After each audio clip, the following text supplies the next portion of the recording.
lamlai kendra gi manung chana laiba yangang pokpi uyuk chingda gi kuki militant singna yangang pokpi santi khongbal da ngasi numidang wairam pung manga taba matamda nongbai round tara hena kapsilakrai madugi matung pung tare makai tarakbodasu amuk hanna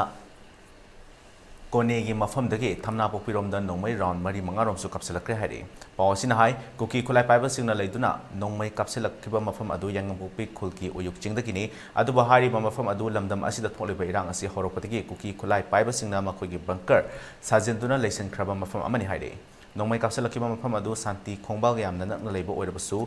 thoidokpa asok apandi yaukide hari yangang pokpi area da laiba security force sing amadi khunja singi maikei hojik fawi onadi khud hankiba leite ningsing bayabadi ngarang amasung nahal yauna thengkhang kayara kuki militant singna sobungko khuno sana sabi thamna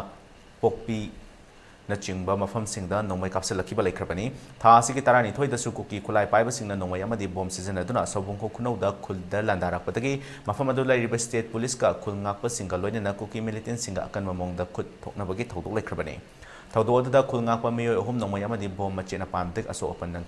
Nangkibadagi Ras Medicity Amadi Little Clinic da Pukatuna Lying Lakibani.